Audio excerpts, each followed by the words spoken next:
Hey guys, this video, we're going to create some N-gons and convert them into quads. So what we're going to do is just hit tilde key, go to the top view, go into edit mode, press A, M, and merge at center. Press 1, select the single vertex, and start extruding this out. So press E, extrude it out, start creating some N-gons, or polygons, right? And we're going to convert these into quads here in just a second. Now, the reason why I'm doing this video, or the reason why I wanted to make this video anyways, is because a lot of the shapes that you're trying to create, they need to start off as just Ngons. Even if you're going to do subdivision surface modeling, this is very, very important to understand how to convert these shapes into quads, right? And so if you don't understand this, you're going to have a hard time creating the objects you want to create, basically. That's the big thing. This is part of, more or less part of the blockout process. When you are creating really complicated looking models, you're dealing with lots and lots of various shapes, and those are Ngons that you have to learn to control. So let's go ahead and also do one triangle, because you need to know how to subdivide a triangle too. So here's the thing, we're going to press A and F. Sometimes they come in backwards. If you don't see that, backface culling needs to be on, but also you need to select these, Alt N, and flip them. All right, we're going to use the knife tool. So we're going to press K, use the knife tool, and start cutting these things up. Usually the simplest cut is probably the correct answer, okay? So in this case, we're going left to right, up and down, generally speaking, on this one. All right, so we're just going to start doing that, and you'll see that it starts turning into quads. Now, it's very tempting to accidentally create a triangle somewhere. Sometimes you just need to add an extra edge in here. And in this case, this one just needs to go all the way through. That's all quads. Now, these are not the best topology. Okay, this is just a starting point. It's not about creating the best perfect topology here. It's about getting them converted. You can see it's very easy when you follow this. Now, because usually you're working on a three-dimensional shape, it has curves to it and all kinds of other fun stuff going on, and it's in 3 dimensions, it's a little more challenging. When you're working with these flat planes like this, you're only working in 2 dimensions. The topology that you're generating here, or you will be generating, is correct, even if it's on a curved surface, okay? So this is what we're doing first. So those ones are all done. Very simple of a process, right? Up and down, left and right.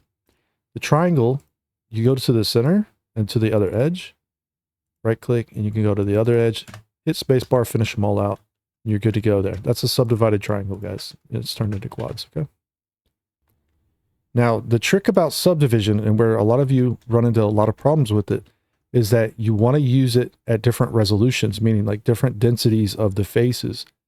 And for these kinds of shapes, these can become very dense very fast because of the way the topology likes to work when it comes to deformation. So there's kind of 2 ways of using subdivision. You're either going to be using it thinking about doing things like characters that are going to deform, or you're just trying to hold harder edges for like hard surface stuff perhaps. But when you're doing any kind of curvature, you need to have as close to perfect quads as possible, little squares, not rectangles. And so later on in the process of your model, you know, you can leave these out at first, but eventually you want to start breaking things up into perfect squares, or as close to perfect squares as possible. And the smallest difference here between these is actually really important for deformation, right? If you don't do this exactly correct, you'll run into issues. And the reason for that, it's just the way 3D works in general, polygonal surfaces anyways. So if I use the grab tool here in sculpt mode, make it a little bit larger, I start pulling this out a little bit. We got a subdivision, we shade it smooth. These are fairly good at this point, right? They're fairly simple, they're not too dense. You can see what's going on here, right? It's going to deform well. It may not be perfect, because if you had like an additional edge here, an additional edge here, even if we did that before we deformed it, right? Let's do it now. Even if we deform it after the fact, we shade this smooth and we subdivide it, we get this kind of creasing effect. All right, this is just the wrong density in this area, and it's causing it to just create this like banding effect, basically, okay? So you do want to watch out for things like that. Now, we can kind of go through this and we can see subdividing it right now, that all turns kind of soft, smushy, kind of meshes. Sometimes you want to try to fix this before you move on, but a lot of times you got to fix it after. So let me explain what's going on here with this. When you are going to create a shape, a lot of times these will be something like they're extruded, right? So I'm going to select them all, press E and extrude it. All right. Now you're going to have to add holding edges. This is where a lot of people struggle with holding edges as well. These very cubic shapes are very easy to add holding edges because it's more or less automatic with a bevel modifier. Okay, so let's use a bevel modifier. We're going to set its segment count to 2 because we need the 2 edges to hold a sharper edge, right? Profile to 1. And you want to set outer emitter to arc, not sharp, because right now, what outer emitter does is creates this triquad like this, right? We set it to arc, it's going to do this number. This is more correct here, okay? And even though we have the modifier and it's non-destructive right now, you're more than likely going to have to apply this because we have these here don't subdivide correctly because it's a big N-gon. And once again, we're breaking up an N-gon again. So if you're cutting these out like this, let's do it from the top view. Hit K and C so we can cut through the mesh. You could run these out like this. Okay. But we're going to have a denser patch of quads here. And so that would mean we have to increase the resolution across our mesh potentially. And that may or may not be something that you want to do in that area. All right. So also this front section here, it does create this little section here like this. You may not need that exactly like that. So I'm just going to GG twice, move those in and merge it for now to keep it simple. All right. But we're going to just go ahead and cut up some of the rest of this anyways. And do this real quick. This is going to be harder to kind of correct than if we went with something more like this from the start, right? But it's still something you need to understand. Now, also, I want to take a look at one of the other ones real quick. It's very tempting to cut from here to the other corner. You can do this a lot of times. It's not the end of the world if you do this, but this is going to change your edge flow and it doesn't deform as well usually. So you can see if I press 3, select by face, and then I alt-click on this edge, this is kind of our face flow going around here. So it is kind of redirecting it all the way around. Whereas a lot of these other ones, if you're doing that kind of a cut, you'll see we're going through here. And this isn't how I would do this one here in particular, because it's already been deformed. The reason why we're going to do it this way is just to give you an idea of the edge flow, but I would be better off beveling the corners manually, I think. Anyways, but you can see here, this edge flow is going to go to an N-gon. It dies at N-gons basically, right? It's going to stop at an N-gon or a triangle. Usually, Blender does let you cut loops through N-gons and triangles sometimes, so you got to be aware of that one as well. Sometimes you got to purposefully create an N-gon to add a loop cut and make sure that it's going to stop where you want it to stop, so that it doesn't go through that area. So just keep that in mind as well. But if I alt-click here, you can see the edge flows now go right up to that corner, and so this is more ideal, generally speaking. But we have a denser patch here now, which means we need more of these going on. When you have curved surfaces, you know when you add those like that, it's going to go ahead and start flattening out that surface, so you'll get kind of a banding effect or like a flattening effect in these areas. So curves can be really picky to work with. And so this is where that set flow add-on comes into play. You select the edge, set flow. It'll try to correct it. It doesn't always get it perfect, but if it gets close, you might have to eyeball things a little bit and tweak them very carefully to make them perfectly round and smooth. And you can see that band effect take place there as well. So this is why cylinders, spheres, characters can be some of the most challenging stuff out there. Because when you do this number like this, and it starts deforming later on, like you can see it, you can purposefully induce like wrinkles and things like that into the surface by having the topology just be slightly off. It's going to start doing weird stuff like that sometimes, right? That's very, very tricky little nuance to subdivision models anyways. But however, if you're doing hard surface and you're not too worried about the deforming aspects, you can have a lot better of a time with this, first of all. But on top of that, you don't have to do things entirely correctly for that. You can have triangles, you can have N-gons, because if it's a baking mesh, you're going from high to low for only with a bake. Maybe only your low needs to deform, perhaps, right? And then you can certainly take shortcuts at that point. Anyway, so this is just the idea that you're going to start breaking up N-gons into these kinds of shapes. And this topology, whether you're on a curve, a cylinder, a sphere, or whatever the case, this is how topology behaves in a nutshell. It will almost always look like this and be like this, whether it's concave corners, convex corners, or there's a curve to it. This is what you're trying to control and master here with subdivision. So when all of this is said and done and out of the way, that's not usually how you model things, but sometimes you might. So a lot of times you're going to start by just free modeling or looking at a reference image and start cutting out the shapes that you need and the different details and setting the angles and all that other fun stuff. You use N-gon models for this and booleans and whatever else you need to use just to get started. A lot of times it's a lot faster. So if I want to go ahead and pull out a face here, that's an N-gon, and I press F and fill it. It's not flat, so usually you want planar faces. So we can do loop tools and flatten. That'll flatten that one out. It'll make the other one non-planar, surprisingly, but that one will be a little bit better off, I think, than this one. All right. So now we're just going to be kind of going through this process where, you know, maybe we do want some extra vertices there, so we can create a little edge and pull it in, and then pull it this way. And so we can connect them right there. Maybe it creates a triangle. Who cares? We can just work this stuff out later on because we know how to subdivide triangles and N-gons now, right? Or turn them into quads. It's basically subdividing it, right? So we can do this all day long now and create all kinds of cool shapes and forms and nonsense and holes and other fun things. So if I grab here and press F, nope, that didn't work. I have the F2 add-on enabled, but that didn't work out. All right, so we'll do F here, and we'll send this one up. Let's delete that one. We'll try to make this a little bit more complicated. Do a fill to there, fill to... Oh, we got a triangle up there. That's a quad now. So if you can still use quads, right? That's the main thing. But you can't always get away with it. So later on, maybe we take that whole section. We want to push it in. Fill it. And do something like that. So now you're seeing the N-gons here, right? Like, yeah, we got quads here already, but if this was an N-gon, think about how you would break it up. You see how it's starting to behave? Left to right, up and down, left to right, up and down.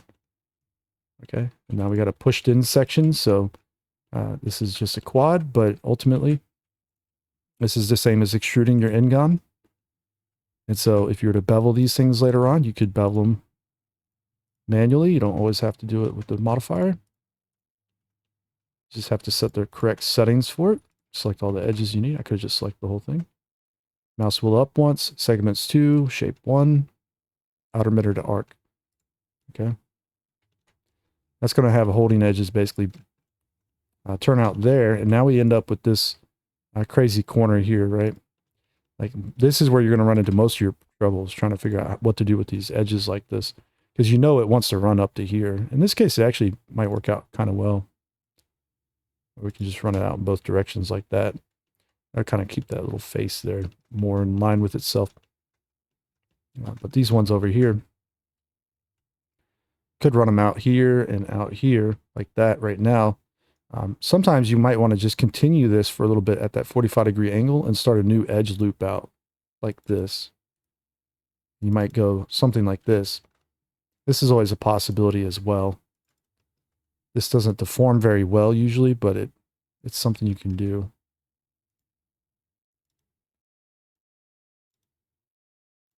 And so we can run that edge back. So now you're starting to see that same topology occurring, right? We're converting this to quads. So kind of a simple process after a while. And guess what? We got that same N-gon kind of set up here. These do have to at some point run forward and backwards again because we're creating edge flows like this now. You see? Got one at the very bottom here. This one, of course, you need to balance it, basically. Create quads, balance it. And you don't want to add all those extra loop cuts right away. You don't want dense mesh until you absolutely are certain you're going to start doing details. When you're doing your big objects, it's better to keep them not doing that, right? Leave them kind of like at that first step where we just turned it into quads, basically. holding edges, these kinds of things. Trying to keep all your edges sharp. You don't have to do those right away. You can focus on design first, doing the N-gon modeling, right? Just focus on the design aspects first. If you want to add bevels even, you can do that. It just gets a little bit trickier. So if I was to cut well, sort of a quad thing here. I want to take these vertices, Control B and V, and bevel vertices. I can do that. We can reset the shape real quick to put it at 0.5. If we want to use more segments, we can even do that. More segments are going to mean you're going to do more cuts potentially later on. And you also want to make sure you have a center vertex somewhere. So if you use 2 or 4, it's fine, but check out 6, right? This one gets a little bit weird because you have 2 on each side here, but you still have a center one. So you can't do a reduction of every other one. So it's basically it goes 2, 4, and then 8, and then so on and so forth. And it's going to keep going with that pattern for the most part. So usually you don't need to go over. A lot of times you'll find that you won't go over 8. So, and in most cases 2. Still works out quite well, right? So this is going to eventually want to go up and over like that, right? And up and over, or down and over. These will just go down. So whenever you're seeing these subdivision modeling videos and you see guys doing all these cuts really fast, and you're trying to figure out what they're doing. This is the things they're thinking about. They're just thinking about trying to keep that flow going the way they want it, right? They're thinking about what shape they want to add to it. Because in this case, we can just inset this. Oh, inset, hit I, hold Control, hit B, get rid of that back face there. We could push a shape like this in, perhaps, or we could have pulled it out. It's really up to us. You could scale it, move it around, kind of free model it. This is a edge flow here, right? We could take this and we could do select loops, boundary loops. Assign this to a shortcut and use this thing heavily. Inner loop region and boundary loops is super useful, along with selecting linked, of course, which is L usually. More and less, control number pad, plus, minus. All of those come into play. So if I boundary loop select that, right? Press V to turn off the vertex bevel. And we do a bevel now. You might want to change the shape to 1, 2 segments, arc, right? This is kind of prepped. This is pretty good for this setup. Now it's not balanced really well. So we'll want to go through and balance it too. Make it nice and neat. And keep it kind of simplified like this. You can always add additional cuts later on.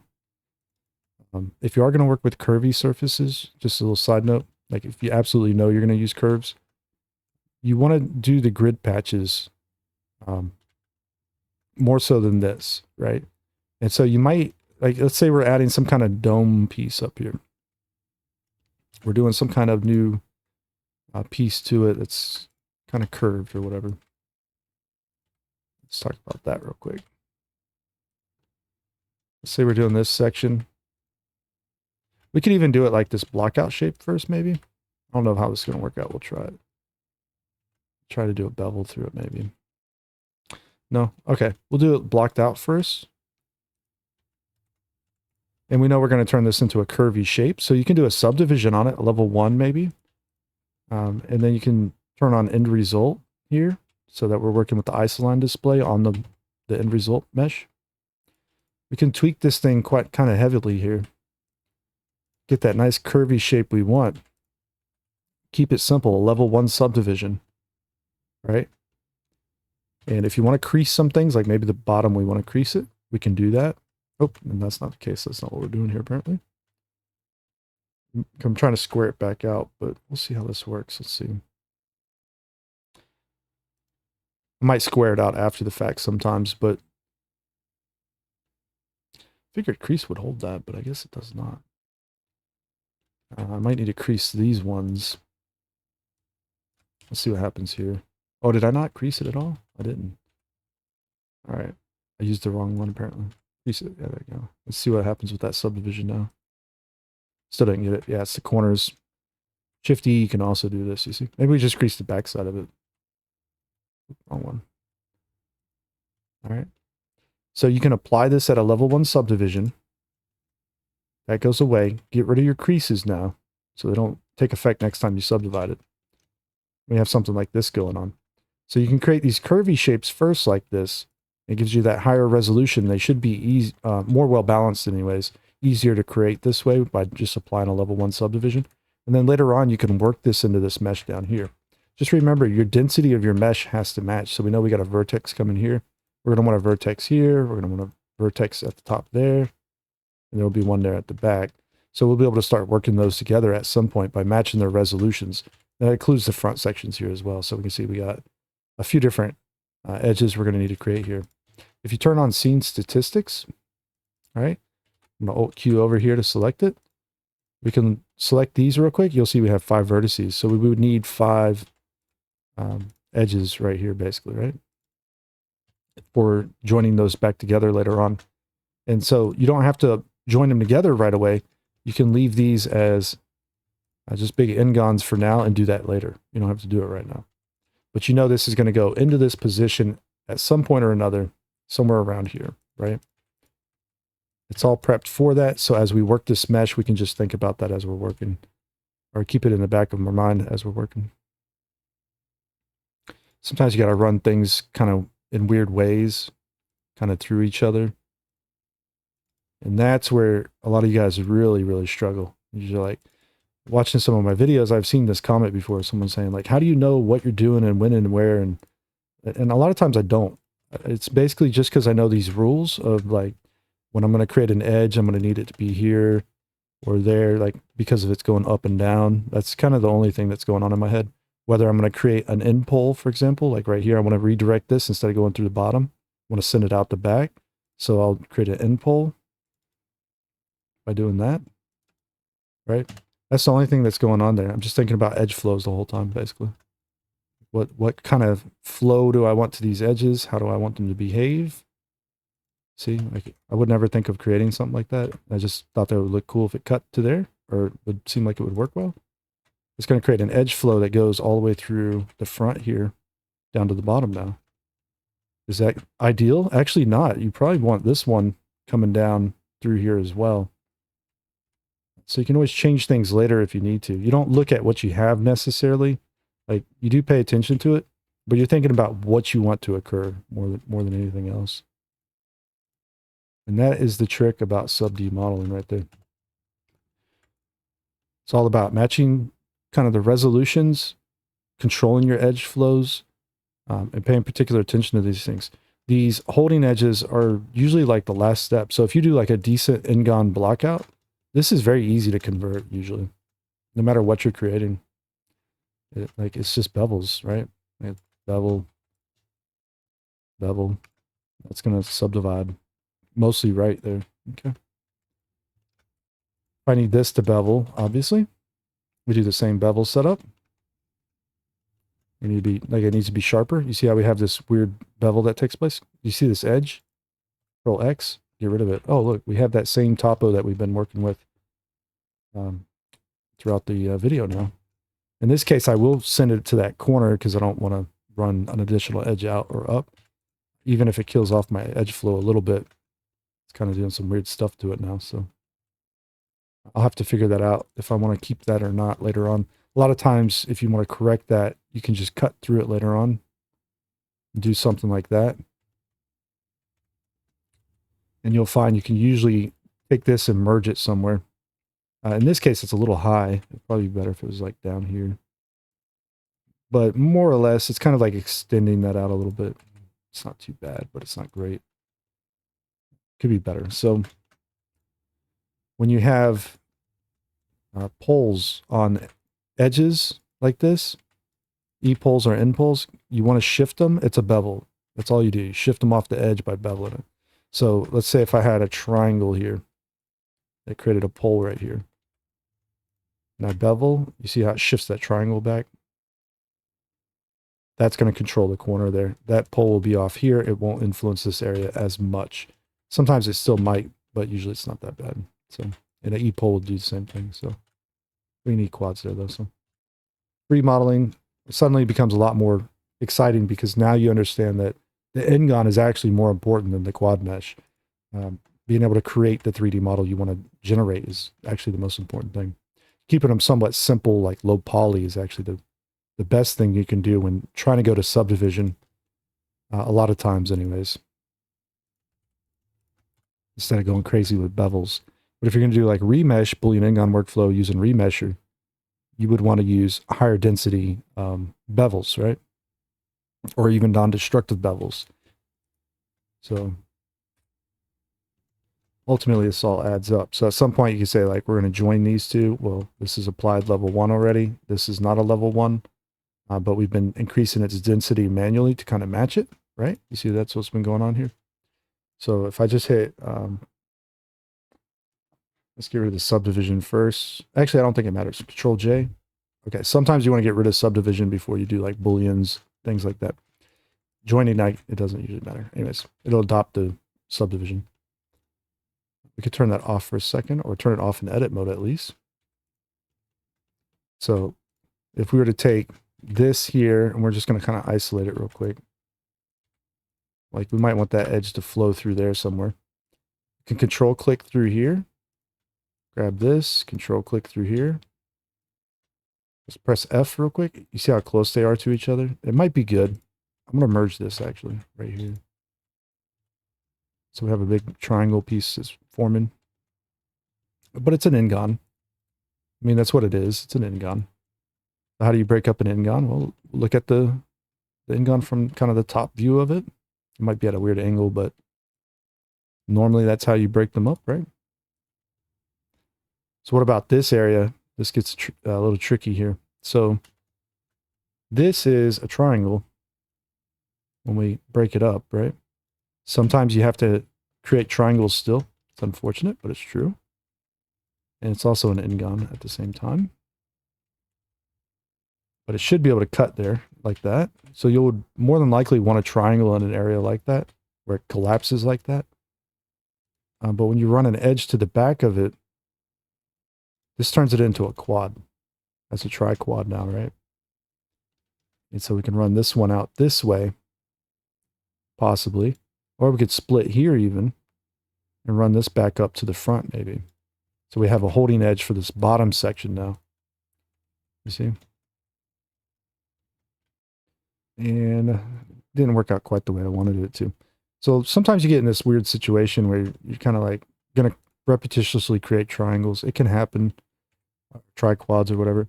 But sometimes you want like a loop kind of to start forming right here, and it just doesn't happen. You have to start thinking about how you can make that occur. So you just start cutting kind of what you want to happen here, basically. So we kind of got what we want. The issue is that we don't have this extra. This is causing problems like that, right? Like we need a vertex that's like out here. So it's going to do something kind of like an inset. You see? So we got to like cut this up in all these weird ways, but we're creating an end pole basically and doing a redirect. And we went across that face just however it laid out there. And now we can dissolve that vertex I accidentally created. So we could say loop cut. You ever wonder about loop cutting across a mesh? If you know it's going to run into an N-gon or a triangle and it's not going to cut through it, usually you can do loop cuts. But if you don't have mesh there, you can also do loop cuts, right? And if you know it's going to loop back in the right spot, you can also do the loop cut and not worry about messing up your mesh, basically. If you know you're going to go across some curvature, it might cause issues. But if you have the set flow add-on, it's not so bad usually. All right, so this is maybe not the best layout of topology right now, but it's definitely getting somewhere. We could probably dissolve this one. Turns this into an N-gon here. So set flow add-on right here might work out really well. Do set flow. Yeah, it seems to look pretty good. Not too bad. All right, as for the other ones here, same process. Like we could start running a bunch of edges through. We could even loop cut these ones. Oh, not all the way through, we can't. We got to do this one down.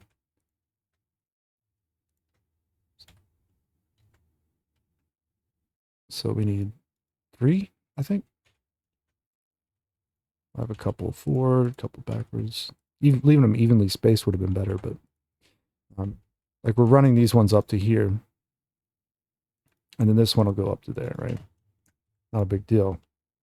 This creates that kind of pinching effect. Remember, triquads, when you create these, you create an end pole at the back that pinches. If you left this a triangle, you don't necessarily even have to create a an edge to that. It would stay a triangle. It's still going to create a pinching point because triangles subdivide to an end pole. But if you manually create the end pole, it will always remain an end pole. Just keep that in mind. And this one tends to look better on this one anyways. But yeah, we can start matching these up. Now, these don't have the curvature through them. Once again, vanilla blender is great in a lot of ways, but this is one of the ways it's not great. A lot of times you need to set flow on things like this. And I don't know of a particular way of doing that with loop tools. There might be, but you need to set flow a lot of times. You can see this one rounds it out in all directions. If that's something you like, keep it. But if it's not, you're going to have to do these things manually perhaps. Or on the flip side of that, you always have the opportunity of trying to do reductions in areas. So you can see I grabbed 3 verts there. Going up, dissolve that. That's now a quad. We don't need this one. We don't need this one, maybe. So we can get rid of those. And you can see that messes up my triquad a bit, but we'll get rid of that like that. Right. And there you go. So that'll look a little bit better, more rounded, easier to repair by doing it manually because you're not messing around with so much mesh now. And bigger polygons it's easier to create curves with it in general. Bigger faces anyways. All right, so this, by the way, I want to mention something, although we're not going to cover it extensively in this video. When you are creating UV maps, okay, a lot of this can come into play. Triangles and N-gons, they will not be able to be quadrified, basically, when you're doing UV maps. You will have to manually go back and stitch them back in. So every time you use more tris or more N-gons, did I say quads? N-gons? You will have to manually stitch those back into place, more than likely. Unless you're just going to let it and unwrap however it wants. In that case, it might not be such a big deal, but I'm going to separate this for a second so I can place the origin point. Oh, the origin's in the right spot, kind of. We'll dissolve that real quick and then mirror it or symmetrize it with Mesh Machine. So anytime you have symmetry, this works out pretty well. Yeah, we got to go through and just start adding the additional edges we need in different places. You can bevel these a lot of times, right? It's not such a big deal. Just keep in mind there is one other trick with edges is that you can hit Control Shift and R and then hit E and F and hit F multiple times if needed. So you can do these numbers like this as well if you ever want to do something like that. Because on some of these edges you might get away with doing the offset slide like that or offset edges or whatever. It might work out for you. Who knows? All right. And so all in all, you can start seeing where this is going. This is how you start patching things together. If we make a mess sometimes, it's not a big deal. As long as we know how to clean it up, it goes a lot easier, right? Everything still wants to run up and down, top to bottom. If you're going to do much smaller details, you would probably want to subdivide this. There's a good odd chance you will. Not always, but there's a good odd chance you will subdivide it later on. And that'll bring you to kind of your second iteration where you're working much tighter details. So obviously this isn't finished, but if we apply a subdivision, we might end up with something like this. And this is where you can start adding all kinds of other nonsense if you needed to. What's fun about this, right, is these curved surfaces at this point are so dense that the faces here are virtually flat, right? Like they're very close to flat.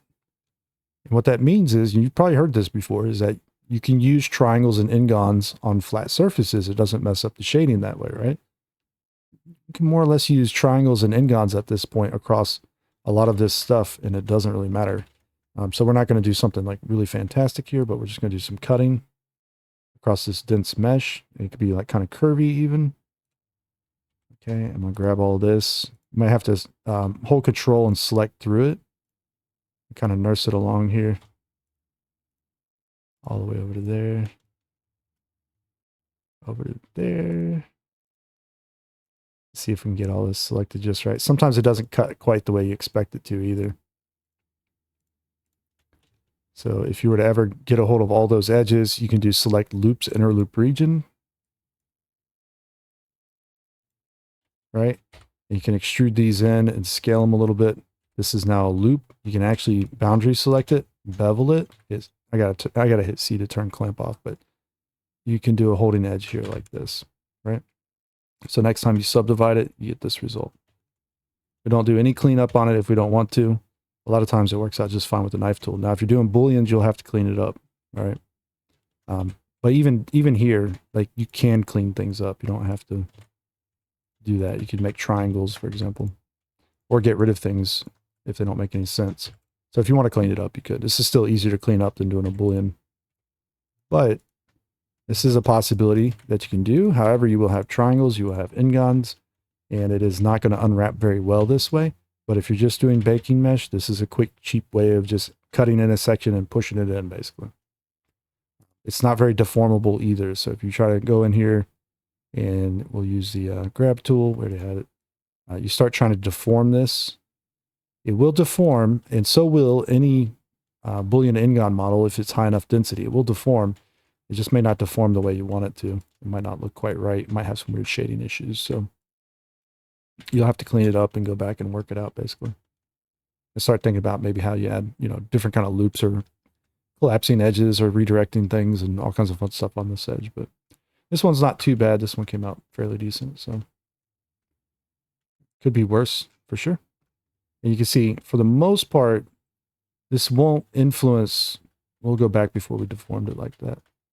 When you do that cut like that, we're not going to have major shading issues at all for the most part.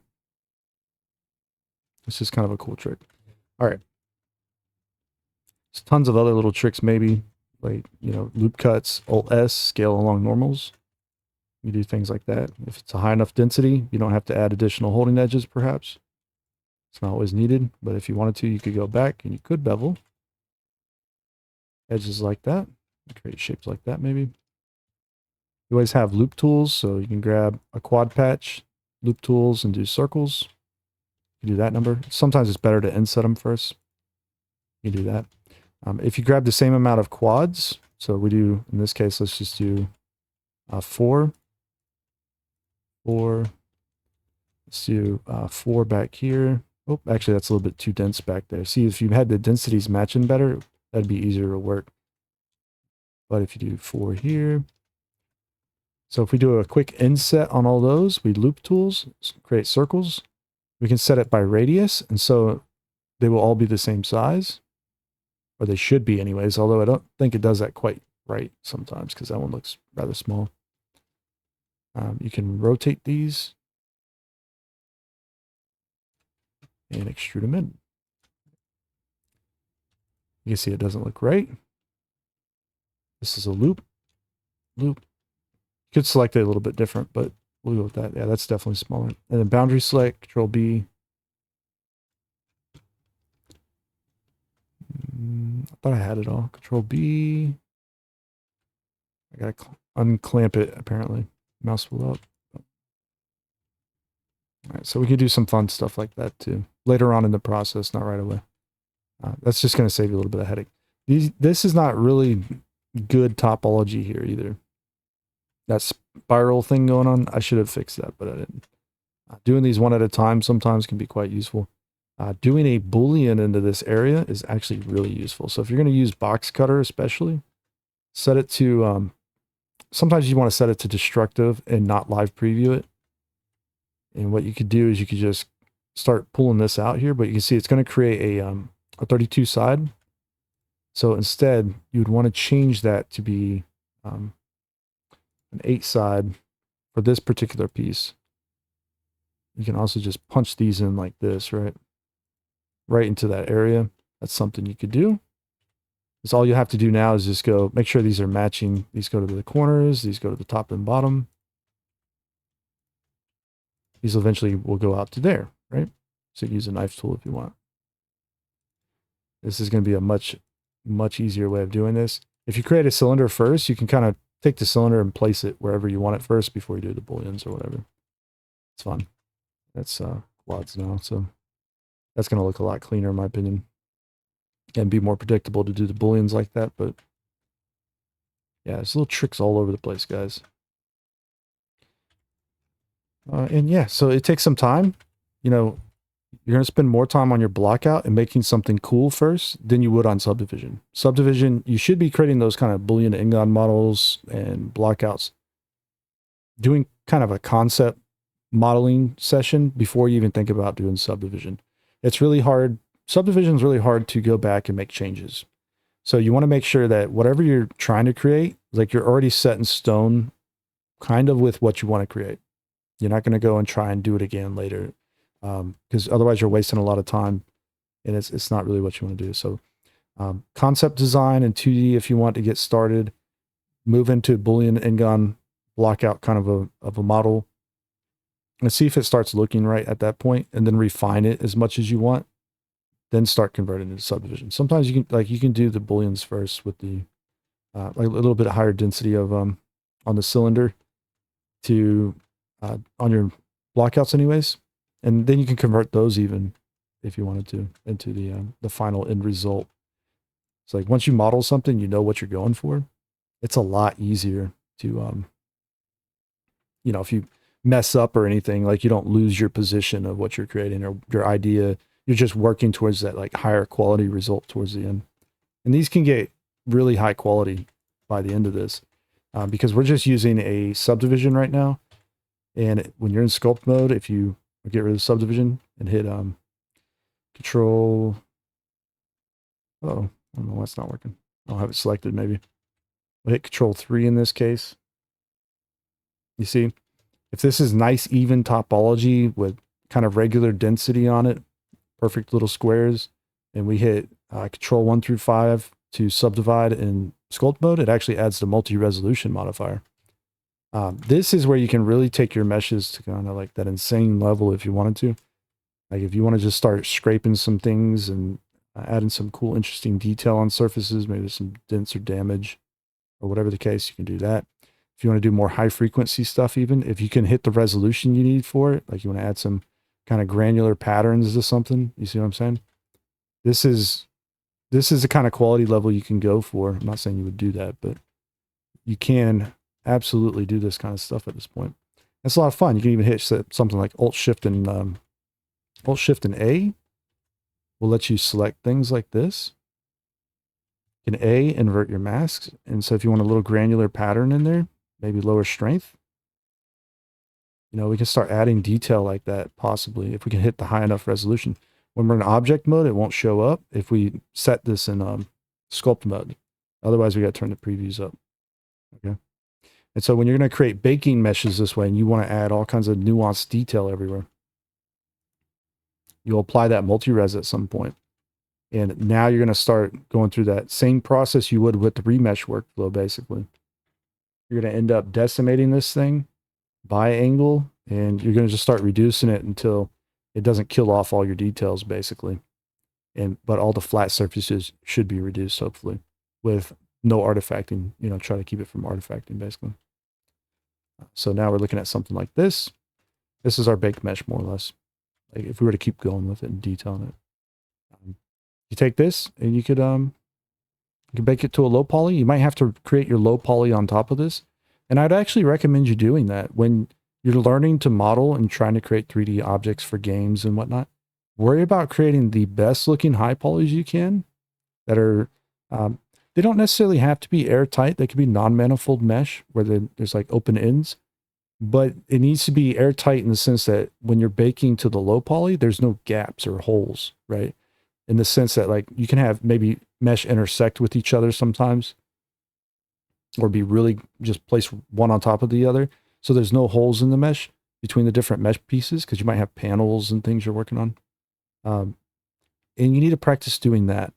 So as long as you can get array from the low poly to shoot at the high poly and pull in some kind of normal data that doesn't look bad, it will bake, right?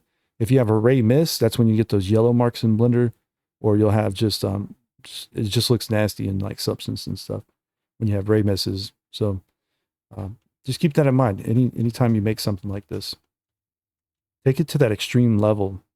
Worry about that high poly. You can always figure out how to do that kind of in between mid poly workflow or like low to high poly workflow later on. But if you have a hard time controlling high poly meshes and working from that blockout to the high poly, you're going to have a harder time trying to do that, like making a mid go into high and low at the same time process. That's just a workflow that a lot of professionals use. It's very, it takes some time to learn that. I'm not going to say like everybody learned it overnight, but it does take some time to learn how to control a non-destructive mesh or semi-non-destructive mesh with all the different modifiers and using booleans and remeshers. And so that stuff can be a little bit more complicated. If you're just getting into modeling, learn high poly modeling. Learn about using subdivision surfaces. Learn about multi-res. This is kind of the traditional old way of sculpting even, before there was all the remeshers and all the fancy stuff, right? You would just simply create a quad mesh that is perfect little squares, and then you would start sculpting on it, right? And that was how you add all those little fine details everywhere. And yeah, so that's it for this video. Dragged on a little bit longer than I wanted to, but I hope you learned a lot, and I hope you enjoyed it. If you did, leave a like and subscribe to the channel, and leave your comment too. Tell me what you think. And I'll see you in the next one, all right? Take care.